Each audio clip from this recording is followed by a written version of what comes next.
స్వతంత్ర భారతావనిలోని మేధావులు మహానాయకులు భావితరాలకు నేర్పించింది ఏముందని తరచి చూస్తే అక్బర్ గొప్పవాడు, ఔరంగజేబ్ హిందూ ద్వేషి కాదు, కేవలం ఒక రాజుగా తన రాజ్య విస్తరణ మాత్రమే కోరుకున్నాడు లాంటి అవాస్తవాలే. మనం ఇతర మతాల గురించి గాని వాళ్ళు చేస్తున్న అఘాయిత్యాల గురించి గాని మాట్లాడితే తప్పు. అదే వాళ్ళు హిందుత్వాన్ని తిట్టడం, మనపై దాడి చేయడం గ్రేట్ ఫ్రీడమ్ ఆఫ్ స్పీచ్, లౌకికవాదం. మరీ దారుణమైన విషయం ఏమిటంటే కొన్ని లక్షల మంది హిందువులను ఊచకోత కోసిన టిప్పు సుల్తాన్ వంటి నరరూప రాక్షసుడిని ఉత్తమోత్తముడిగా భారతీయుల హృదయాలలో పచ్చబొట్టులా శాశ్వతంగా ముద్రించి వేశారు.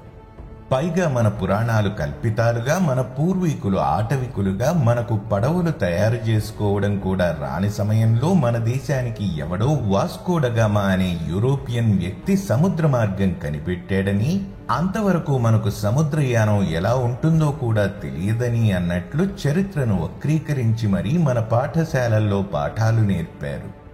కానీ ఇప్పుడు కాలం మారింది. నిజం అనే నిప్పు దావానలంలా ఎప్పటికైనా బయటకు తన్నుకురాక మానదు. అలా నేడు బయటకు తన్నుకు వచ్చిన నిజమే రామాయణం, మన అమోఘమైన చరిత్ర అన్న విషయం. రామగాథ మన పూర్వీకుల వాస్తవిక చరిత్ర. అతి ప్రాచీన నాగరికతకు ఆనవాళ్లతో కొన్ని యుగాలకు పూర్వమే భారతీయులు సాధించిన మేధో సంపత్తిని నిరూపించే అద్భుత చరిత్ర రామాయణం.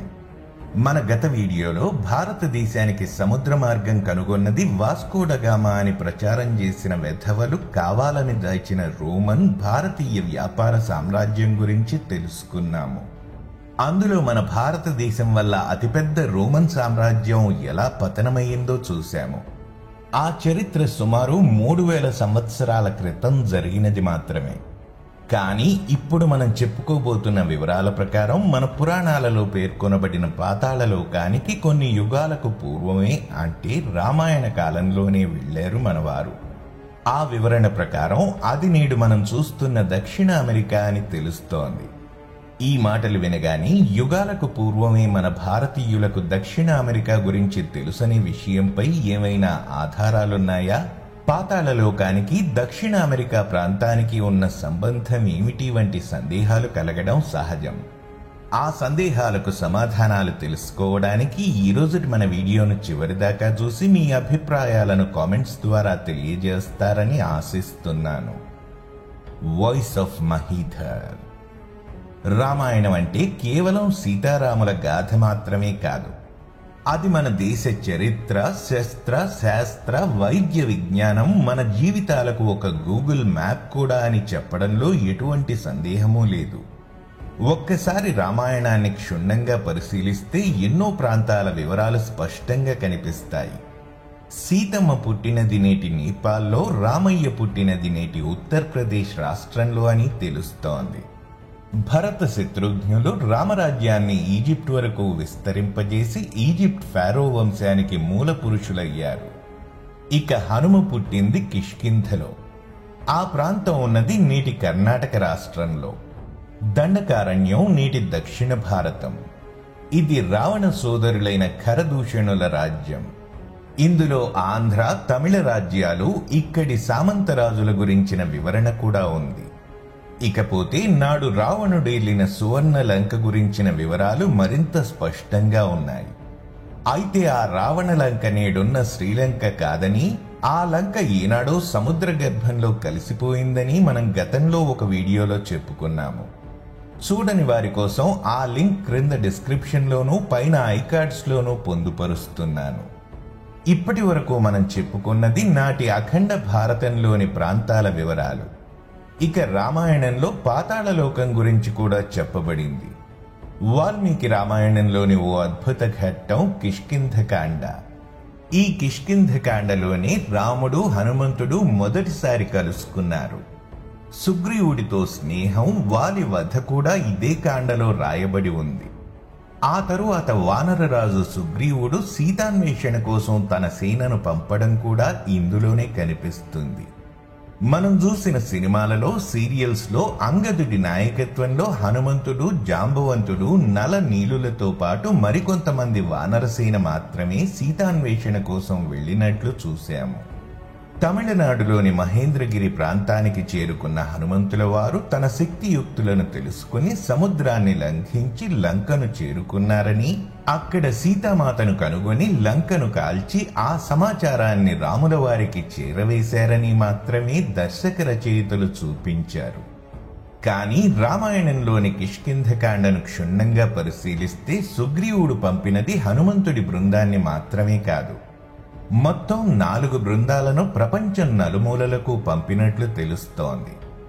వారిలో దక్షిణ దిక్కుగా వెళ్లిన వారు హనుమంతుల వారి బృందం. అలా వెళ్లే ముందు సుగ్రీవుడు ప్రతి బృందానికి వారు వెళ్లే దారిలో ఉండే వివిధ ప్రాంతాల గురించి, ఆ ప్రాంత స్వభావాలు, అక్కడి గుర్తులు, ఆపై అక్కడుండే వింత జీవుల గురించి కూడా స్పష్టంగా విశదపరిచినట్లు తెలుస్తోంది. ఇలా సుగ్రీవుడి ఆజ్ఞ మేరకు తూర్పు దిక్కుగా ప్రయాణమైన వారు వెళ్లిన చివరి ప్రదేశమే పాతాళలోకంగా పేర్కొనబడింది. అదే నేటి దక్షిణ అమెరికా. అదెలాగో రామాయణంలోని ఈ 2 శ్లోకాలలో ఏం చెప్పబడినదో చూద్దాము. త్రిశిరా కాంచనః కేతుస్థాలస్తస్య మహాత్మనః స్థాపితః పర్వతస్యాగ్రే విరాజతి సవేదికః. కిష్కింధకాండలోని 40వ సర్గలోని 53వ శ్లోకం ఇది. దీని అర్థమేమిటంటే, త్రిశూలం లాంటి, బంగారం లాంటి, భారీ జెండా లాంటి ఆకారం ఒక భారీ పర్వతంపై ఉంటుంది. దాని క్రింది భాగంలో ఒక వేదపీఠం లాంటి వేదిక కూడా ఉంటుందని దాని అర్థం. పూర్వస్యాం దిశి నిర్మాణం కృతం తత్ త్రిదశేశ్వరైః తతః పరం హేమమయః శ్రీమానుదయ పర్వతః. ఇది 54వ శ్లోకం. దీని అర్థమేమిటంటే, తూర్పు ముఖంగా దేవేంద్రుడి చేత సృష్టింపబడిన గుర్తులాంటిది ఆ పర్వతంపై కనిపిస్తుంది. దానిని దాటుకుని ముందుకు వెళితే మీకు ఉదయ పర్వతం కనిపిస్తుంది అని దీని అర్థం. ఇదంతా విని కొంత అయోమయ పరిస్థితి నెలకొనవచ్చు. సుగ్రీవుడు తూర్పు దిక్కుగా వెళ్లే సేనను పిలిచి చెప్పిన ప్రకారం వారు అలా వెళ్లిన తరువాత నేటి వియత్నాం, ఇండోనేషియా వంటి ప్రాంతాలను దాటి మహాసాగరంలో కొన్ని రోజుల పాటు ప్రయాణించిన తరువాత వారికి మొదటగా కనిపించే దృశ్యం బంగారు వర్ణపు కొండపై సువర్ణ కాంతులను విరజిమ్మే త్రిశూలం వంటి ఆకారం కనిపిస్తుందని, అది ఇంద్రుడి వజ్రాయుధాన్ని పోలి ఉంటుందని చెప్పినట్లు తెలుస్తోంది. ఆయన చెప్పిన వివరాల ప్రకారం పోల్చి చూసుకుంటే ఆ ఆకారం నేటి దక్షిణ అమెరికాలోని పెరు దేశంలో ఉన్న క్యాండిలెబ్రా ఆఫ్ ది ఆండెస్ ఆకారంగా తెలుస్తోంది. 54వ శ్లోకంలో చెప్పినట్లు ఈ క్యాండిలెబ్రా ఆఫ్ ది ఆండెస్ ని దాటితే వచ్చే ప్రాంతాన్ని ఉదయ పర్వతం అని ప్రత్యేకంగా ప్రస్తావించారు. ఆ ఉదయ పర్వతమే ప్రపంచంలోని అత్యంత ఎత్తైన హిమశిఖరాలలో ఒకటైన ఆండెస్ పర్వతాలని తెలుస్తోంది. ఈ 2 శ్లోకాలను బట్టి కొన్ని యుగాలకు పూర్వమే మన భారతీయులకు ప్రపంచం మొత్తం తెలుసని నిరూపితమవుతోంది.